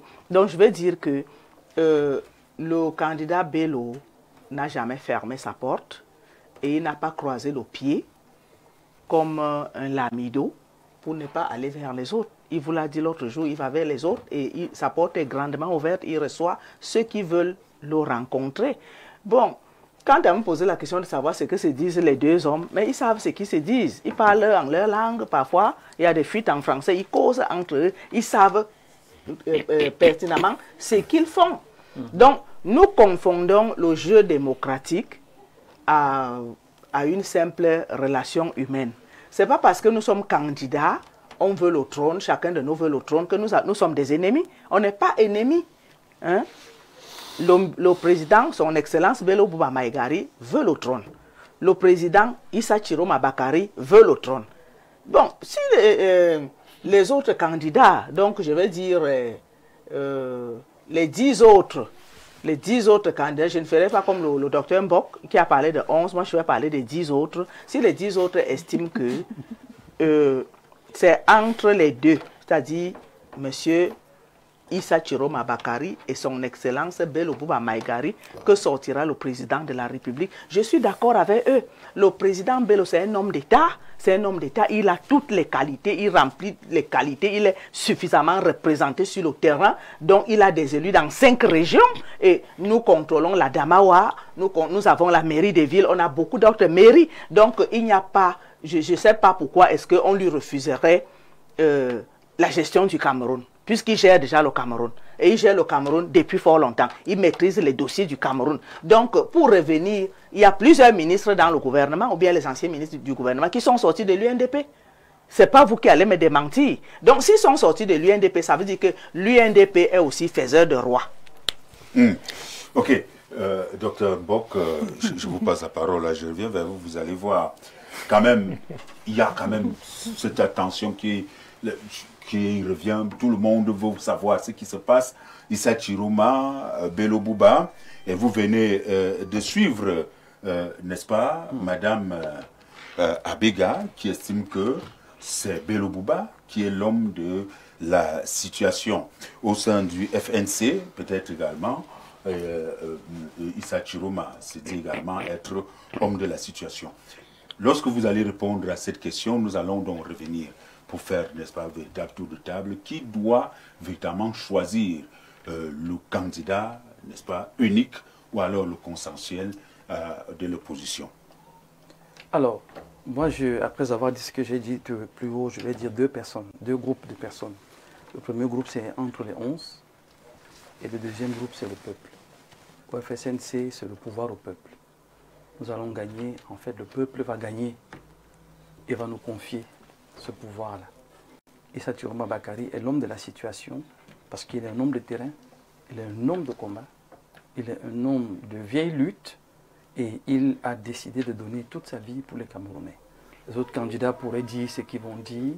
Il a la chose qu'il faut jusqu'à la témérité nécessaire et il a même dit quand il a été désigné comme candidat consensuel par ce groupe, il a pris la peine de dire qu'il va tout faire pour que non seulement le pouvoir en place soit délogé, mais que les votes soient protégés et préservés.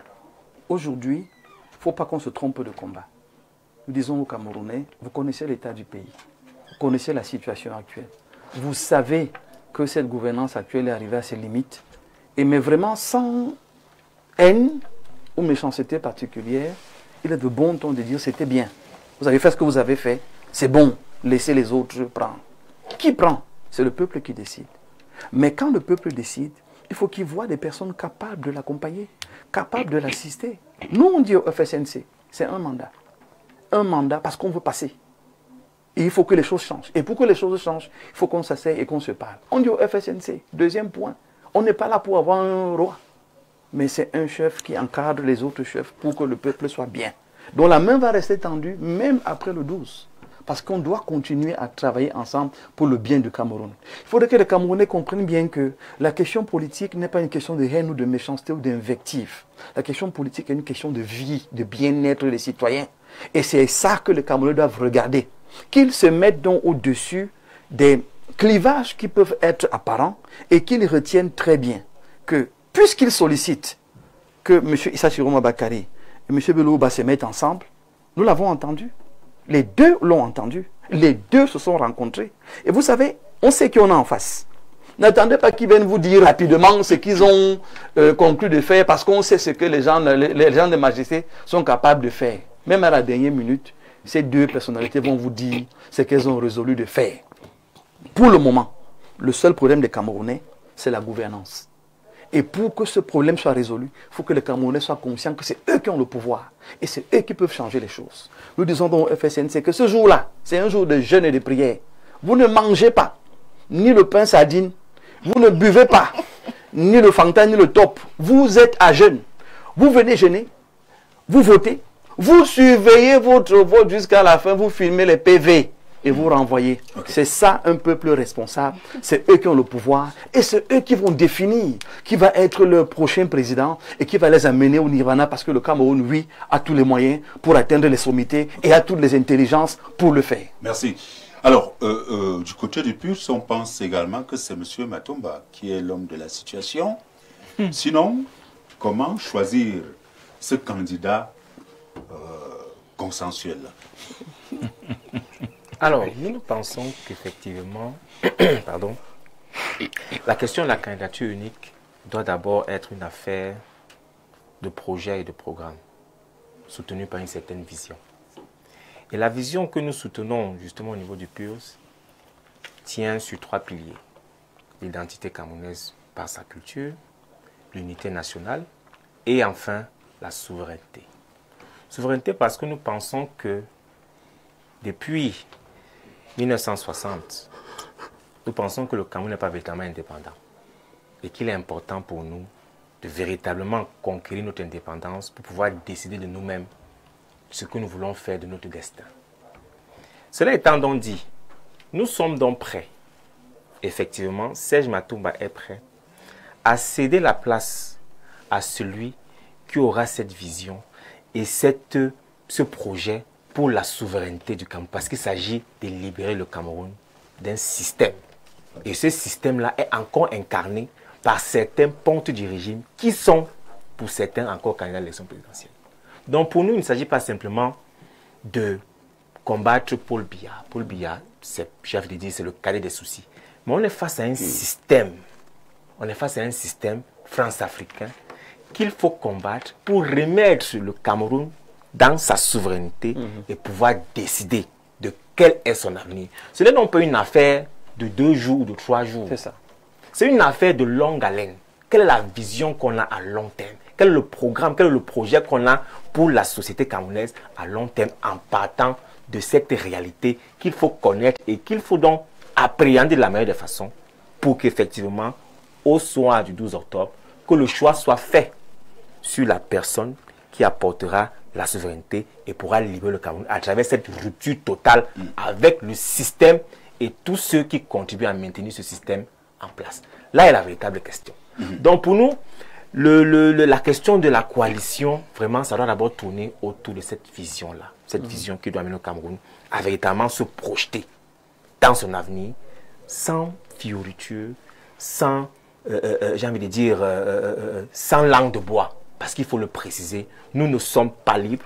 Il y a tellement d'éléments sur lesquels nous pouvons nous appuyer pour effectivement présenter cet état de choses et qu'il faudrait que les Camerounais comprennent. Ça nous amène donc à la question des programmes. Parce qu'on a tellement parlé. Nous n'allons pas étaler ce programme-là. Non, on ne va pas étaler le programme. Ce n'est pas encore le moment tout de même. C'est pour faire juste un parallèle. On a tellement étalé la question de la coalition qu'on a occulté la question des programmes. Parce que pour cette élection-ci, quoi qu'on dise, même si coalition ou pas, on ira voter un homme. parce que c'est la rencontre entre un homme et un peuple. On a voté un homme. Quel est donc cet homme-là qui va donc incarner cet esprit de souveraineté? Là est la question.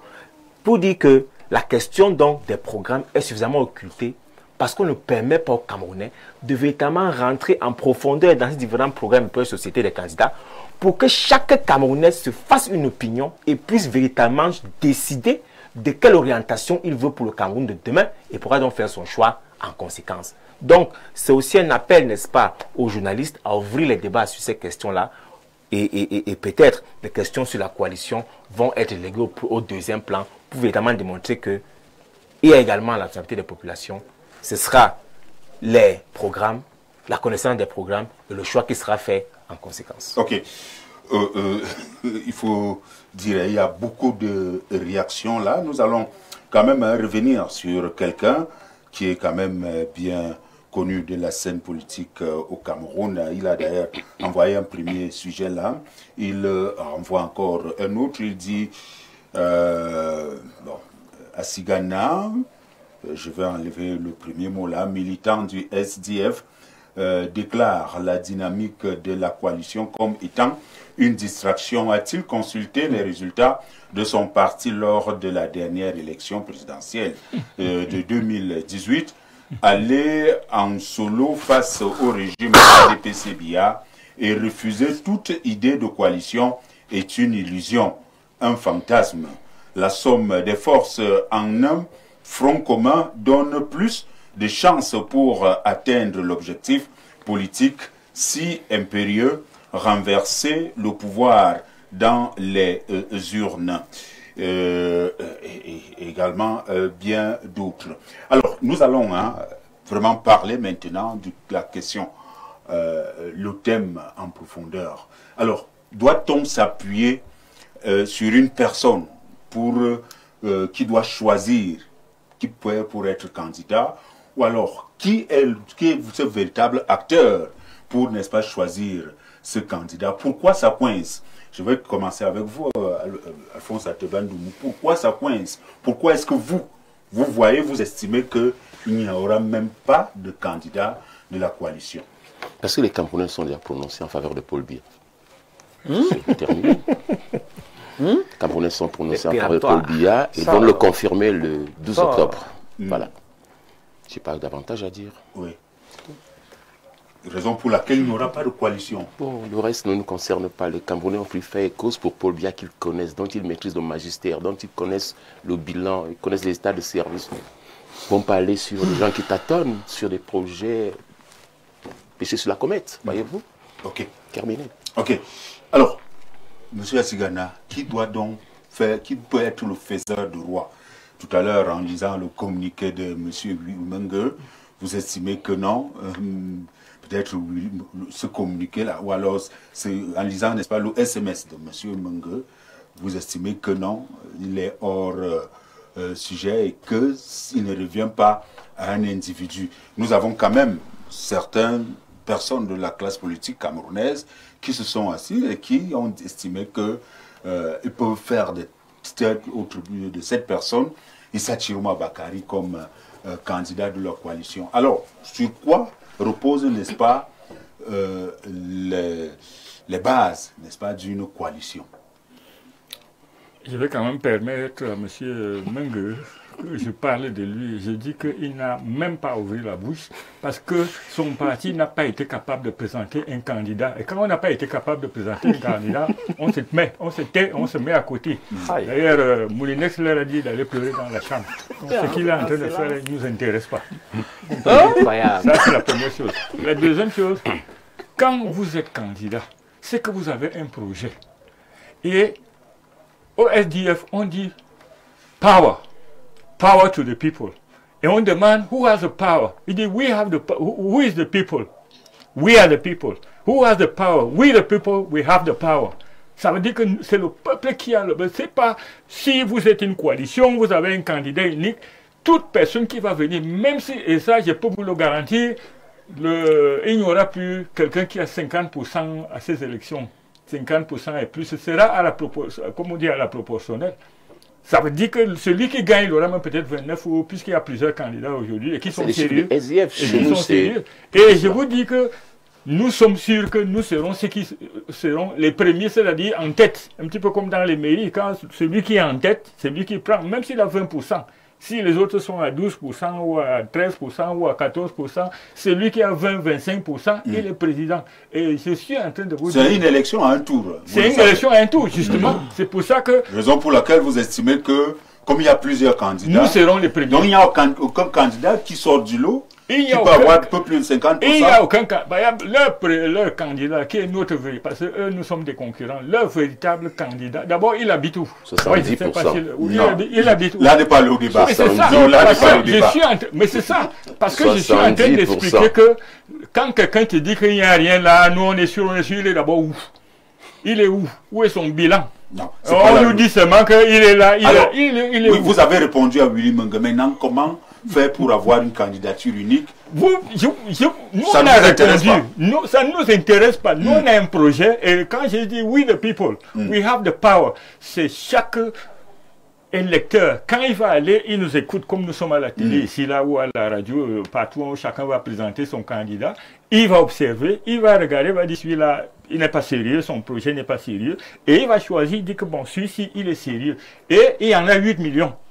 Et nous, on est en train de nous battre par rapport à cette histoire. On vous a suivi. Par rapport aux 8 millions, nous sommes en train de nous battre pour que les 5 millions qui ne votent jamais là, qu'ils aillent voter. Okay. Votez pour qui vous voulez, mais votez. Okay. Monsieur Lombo. Oui. Il est où? Il est où? Merci à vous. Quand même maintenant, donc, les bases. Qui, pour faire... Est-ce que ça revient, le contexte politique camerounais actuel, y a-t-il quelqu'un qui peut influencer sur les candidatures des autres pour peut-être faciliter la désignation d'un candidat consensuel ou candidat unique de l'opposition, même si en face on estime que il n'y aura jamais de candidature unique de l'opposition? Oui, la question est très équivoque et très ambiguë. Équivoque parce que si on prend en compte le contexte, on va se rendre compte que le peuple camerounais, avec les réactions qu'on voit de part et d'autre, voudrait effectivement voir l'opposition ou bien les oppositions être unies autour d'une coalition avec un candidat consensuel et unique pour l'opposition en global. D'un autre côté, on a le discours selon lequel la coalition est la condition sine qua non pour battre le régime en place. Ces deux points de vue qui sont complètement opposés.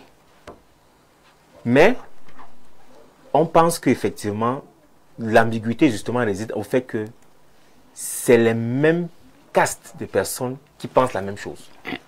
Donc on a la difficulté véritablement à sortir de là et à véritablement s'élever et se projeter avec les différentes circonstances qui sont que il y a 12 candidats à l'élection présidentielle et un seul fauteuil de chef de l'État. Autrement dit, quoi qu'on fasse, quoi qu'on dise, coalition ou pas, une seule personne sera élue président de la République. Et si on s'en tient simplement à cet état de choses, qu'une seule personne sera donc président de la République, on doit donc avoir l'humilité de dire aux Camerounais la vérité sur ce qui est en train de se passer et sur ce qui va normalement se passer dans le processus. Pour laquelle vous êtes là. Absolument. Okay. Et c'est pour ça que je m'exprime sur ce plateau ce soir. Il faut dire aux Camerounais que la question de la coalition est certes, on dit, quand on est seul, on va vite. Quand on est avec les autres, on va plus loin. Sauf que, dans le cas précis, il faut qu'on comprenne que chaque candidat déclaré à l'élection présidentielle vient avec un projet. Il vient avec un programme et il vient avec une vision pour le peuple camerounais. Et c'est donc ce peuple-là qui doit à la fin décider, non pas sur le fait de la coalition, mais sur le fait du programme, bien du projet qu'ils auront vu élu et qui, ma foi, serait le projet qui sied le mieux à leur desiderata pour pouvoir faire le choix de ce candidat précis. Ça, il faut expliquer ça aux Camerounais. Ils ne sont pas bêtes, aucun Camerounais n'est bête. Parce qu'effectivement... Comment y arriver donc? Comment y parvenir? Avoir ce candidat unique-là. C'est justement de ça qu'il est question. On a besoin justement de mettre à contribution toutes les forces et tous les acteurs à orienter les Camerounais sur des questions beaucoup plus précises que subsidiaires comme les questions de coalition. Parce que la coalition, c'est un résultat. Or, avant d'avoir ce résultat, il y a un construit. On comprend qu'il doit avoir un programme politique, les idéologies et autres. Oui. Quels sont ces programmes-là? Il faut les mettre à disposition des Camerounais. Et c'est aussi là où j'appelle, n'est-ce pas, un renfort, les médias que vous représentez aujourd'hui. Je vous pose la question. Tout à l'heure, vous avez dit le candidat, enfin, de ceux-là qui étaient à Fumban, la candidature est toujours en cours. La candidature est en cours jusqu'à preuve du contraire. Jusqu'à preuve du contraire, les travaux se poursuivent en commission pour véritablement aboutir, n'est-ce pas, à cette heure-ci, est-ce que vous n'avez pas lu déjà l'idéologie de chaque parti politique? Si, ça a été fait. Je fais partie justement du comité, n'est-ce pas, de réflexion qui a été mis en place pour coordonner, n'est-ce pas, les travaux sur les différents programmes, et les travaux se poursuivent. Ils se poursuivent non seulement sur les différents programmes. Vous trouvez donc une certaine compatibilité bien entendu, sur le groupe de Fumban? Lorsqu'un pays va mal, vous allez toujours rencontrer dans les différents programmes et projets des points qui convergent. Tout à fait. Maintenant, il y a des points qui vont diverger, notamment sur l'idéologie, sur la vision et sur la manière de gouverner le pays. Vraiment, c'est des questions qui, justement, ces questions de divergence, qui font en sorte qu'il y ait des débats au sein du groupe pour dire voici le chemin que nous allons emprunter. Mais les débats se discutent, se font et la réflexion se mène à ce niveau-là. Donc, effectivement, il y a cette progression, cette construction qui est faite parce que pour nous, il faut édifier les Camerounais sur la vision et sur le modèle de société qu'on veut implémenter pour le Cameroun dans les 7 prochaines années et à venir. Donc ça, c'est très important pour dire aux Camerounais que la question de la coalition est certes intéressante et peut-être importante, mais il n'en demeure pas moins qu'on doit connaître les différentes visions et les différents programmes des candidats pour véritablement faire un choix beaucoup plus lucide et beaucoup plus orienté par rapport à ses aspirations personnelles. Ok. Madame Abega, je reviens vers vous. Quand même une petite précision, une préoccupation. Pourquoi vous dites Excellence Belobouba Maïgari, mais Issa Chiroma Bakari, vous dites tout simplement Issa Chiroma Bakari? Je parle de mon candidat. Je ne suis pas venu pour parler d'un autre candidat. Je suis la communicante de son Excellence Belobouba Maïgari. Qu'à cela ne tienne, je vais revenir sur les différentes interventions que j'ai suivies. Je vais déjà... Pour vraiment savoir, parce que qui doit donc décider, ou alors comment peut-on avoir un candidat unique de l'opposition? Je vous pose la question, est-ce qu'il ne se fait pas tard en ce moment? Nous sommes à quelques jours, n'est-ce pas, de... Vous avez déjà posé la question, oui. Et j'étais en train de répondre à la question. Parce que je vais répondre à la question comment. Je vais commencer par Sa Majesté, qui pense que son candidat a le titre foncier du Cameroun et que personne d'autre ne peut rien face à eux. C'est normal. C'est normal parce que vous confondez déjà le palais du peuple à un lacam. Je ne sais pas comment on peut l'appeler, à un temple où on peut faire des incantations à volonté, sans tenir compte du peuple. Et vous le faites en mondovision. Ça devrait sidérer les Camerounais. Et la manière avec laquelle vous parlez avec l'assurance, comme si il ne peut rien vous arriver. D'abord, vous ne voyez même personne en face de vous, mais je vais vous rappeler que vous avez des gens en face de vous. Et pour revenir sur la question de Fumban, je crois que cette question de Fumban a commencé avant que le corps électoral ne soit convoqué, n'est-ce pas? Si vous avez commencé avec Fumban avant que le corps électoral ne soit convoqué, ça veut dire que vous avez eu tout le temps de choisir le candidat de la coalition. Donc, de Fumban devrait donc sortir une seule candidature. Mais je pense que de Fumban, on a eu plus de 20 candidatures. Je ne sais pas combien vous êtes. Mais vous ne pouvez pas parler de 20 candidatures. Ce qui me surprend, c'est moi qui parle maintenant. Ce qui me surprend donc, ce qui me surprend est que celui qui n'était pas avec vous à Fumban, il n'était pas à Fumban, il n'était pas représenté, il n'a même pas rempli les fiches, il n'a rien fait. Mais il y a la fixation sur lui. la fixation sur Bello, qui serait jaloux du candidat consensuel. Nous n'en savons rien. Je ne connais même pas les fiches, la couleur des fiches. Elles avaient quelle couleur? C'est pas moi qui pose. Vous avez parlé des fiches, madame. Je veux quand même savoir, c'est pas moi qui pose les questions, mais j'aimerais savoir, j'aimerais savoir quelle est la couleur des fiches que vos candidats ont remplies avant d'atteindre le candidat consensuel qui a été choisi par M. Anissé Kane et M. Ndjekam Tchamini. Alors peut-être qu'il faut faire une précision. Il faut faire une précision. Le candidat Issa Chiroma, juste pour dire que il faut faire la différence entre la candidature de M. Issa Chiroma et le groupe de Fumban. Merci. Mais il était à Fumban. Il faut faire, je suis d'accord, mais il faut faire la différence. Il faut bien faire la différence entre la candidature d'Issa Chiroma déclarée par Anissé Kane et Ndjekam Tchamini avec le groupe de Fumban. C'est deux entités totalement différentes. Donc, même s'il faut faire la différence, puisqu'il était avec vous à Fumban, et puisque vous étiez nombreux à Fumban, vous ne pouvez pas revenir en étant aussi nombreux à Fumban et avant la convocation du corps électoral, venir parler d'un candidat consensuel ici. Vous avez eu tout le temps de faire le candidat consensuel. Ça veut dire que vous êtes dans la logique d'embrouiller le peuple, de distraire les Camerounais, alors que vous savez ce que vous faites. Il dit que c'est en cours, là. Non, mais ça, c'est là. Vous voulez embrouiller. Non, vous voulez... Monsieur Mbok est dedans, puisque vous étiez à Fumban. Donc, vous voulez embrouiller les Camerounais avec le terme de coalition, alors que vous savez, vous étiez à Fumban et vous n'avez pas sorti le candidat de la coalition. Vous n'avez pas sorti le candidat consensuel. Non, je n'ai pas dit que c'est l'adversaire, mais je veux dire que, laissez-moi parler, je veux dire que vous utilisez ces expressions, vous les avez injectées dans l'opinion publique pour distraire les Camerounais. Et c'est cette distraction que nous refusons. Parce que si depuis ce temps-là, il n'y a pas eu un seul candidat, il n'y a pas eu la coalition, et que viennent, il y a de cela quelques jours, un groupe de 2 personnes qui viennent vous dire qu'il y a eu un candidat consensuel, c'est de la manipulation. Il ne faut pas manipuler les Camerounais. Vous l'avez dit donc. Alors, comment donc, est-ce qu'il y a une possibilité d'avoir une candidature consensuelle? Demandez au groupe de Fumban. Non, elle est déjà trouvée, elle s'appelle Paul Biya. J'ai déjà parlé. Oui. Le candidat, si vous voulez un candidat, mais c'est son excellence Bello Bouba Maïkari, c'est le candidat. On vous a suivi. On vous a suivi, Monsieur Mbok. Décidément, c'est le président de tout le monde, de chacun. Si je suis de l'UNDP, c'est mon candidat qui est l'homme de la situation. Quand même, si on remet en cause la candidature proposée par M. Ndjekam et M. Anissé Kane, qu'est-ce qu'on doit donc faire pour avoir donc ce candidat tant attendu et peut-être tant voulu par les Camerounais? Ben, écoutez, l'émission est aussi pédagogique. Et il faut rappeler aux Camerounais que la coalition candidature unique ne sont pas la panacée d'une élection.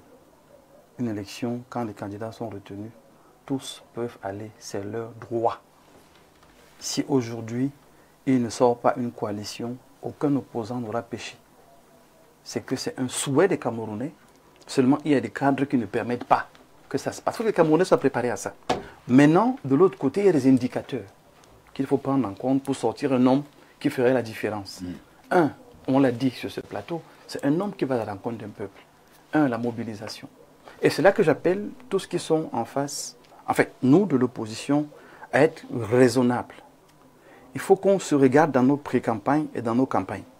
Quelle est la capacité de mobilisation que nous avons? Parce que la mobilisation, c'est un message pour dire le maximum nous écoute, le maximum veut nous entendre. Et dans cette mobilisation, parfois les tranches d'âge se déclinent. Vous avez des leaders qui attirent les jeunes, il y en a qui attirent les femmes, il y en a qui attirent tout le monde. C'est tout ça que nous, au FSN, on fait des statistiques. Il n'y a pas de rencontre vaine. On observe tout, on contrôle tout et on fait un compte rendu. Et c'est ce que je souhaite vraiment, en toute humilité, que nous, à l'opposition, puissions nous observer de manière responsable. Pas pour nous invectiver, pas pour nous tirer dessus, mais pour savoir comment sortir un capital qui va permettre à tout le monde de gagner. Vous donnez raison à monsieur. Non, aucune raison.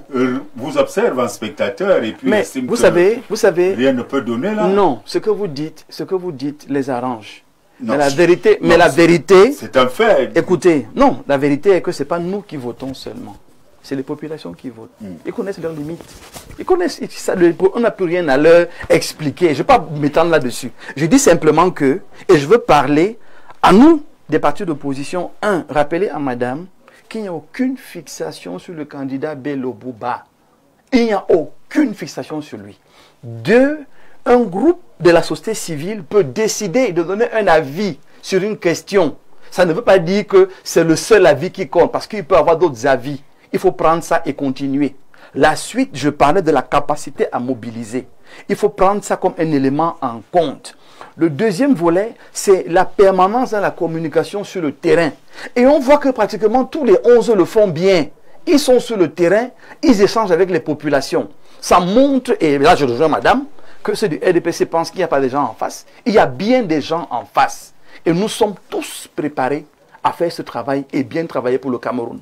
Et je vais continuer en disant, dans cette opposition 2025 et par la suite, nous sommes dans une dynamique où nous refusons de créer une inimitié entre nous, parce que qui va gouverner le Cameroun, c'est toujours nous. Absolument. Alors, dans cette projection, qu'est-ce que nous voulons? C'est le bien des Camerounais. Et parce que nous voulons le bien des Camerounais, nous venons rappeler que l'image que vous, les médias, devez donner aux populations de ce que l'opposition fait, c'est un construit.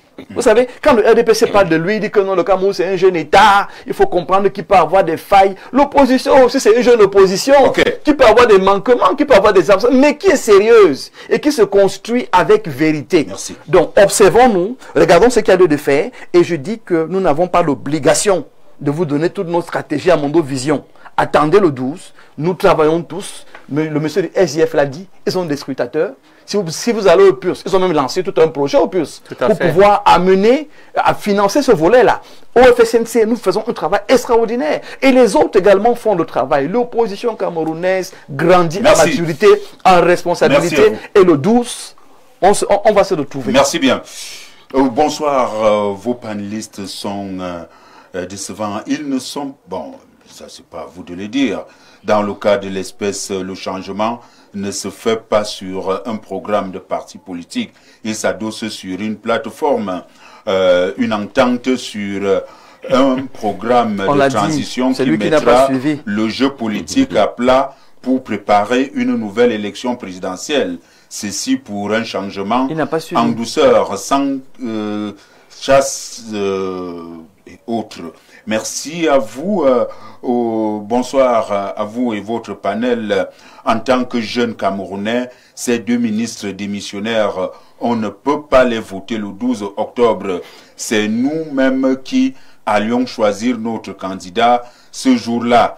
Eloïs depuis Ezeka, bonne émission. Autre réaction reçue, bonsoir au panel, belle émission. Il faudra dire aux communicants du SDF que l'élection présidentielle est une élection sérieuse. Leur dernier résultat à l'élection présidentielle en dit long. Le SDF aujourd'hui sait qu'il ne peut pas gagner et il veut empêcher toute coalition. Autre réaction reçue, bonsoir. Le plateau, cette dame de l'UNDP ne tient pas un discours en faveur de l'opposition. Qu'elle fasse entendre attention avec ce genre de communication et que ses opposants, personne n'a un projet pour les commerçants des divers marchés du Cameroun. Aucune compassion pour les sinistres du marché central de Yaoundé, Noué, d'Edo depuis Douala. Il ne peut pas dire ça. Ils sont nombreux. Il n'a pas suivi tous les projets. Ils sont nombreux. Bonsoir à tous sur le plateau. Dans l'écosystème politique camerounais, l'opposition éprouve des difficultés considérables à trouver sa coalition, sa cohérence interne et à présenter donc un candidat. Il y a beaucoup de messages. Nous remercions, n'est-ce pas, tout cela qui d'avoir participé. Merci. On aurait voulu répondre à Sa Majesté d'avoir accepté l'invitation. J'espère que la prochaine fois, on ne parlera pas des autres. Vous serez plus dans le bain. Non, enfin, je suis bien content de voir que Paul Biya a pu créer cette dynamique et que le 12, on va la renouveler, c'est tout. Merci. Merci, M. Mbok. Merci, M. Assigana. Merci à vous. Et merci également à Mme Abega. Mesdames, Messieurs, on se retrouve donc... Alors, on retrouve à votre émission demain, lorsqu'il sera 17 h. D'ici là, restez scotchés Info TV. Au revoir.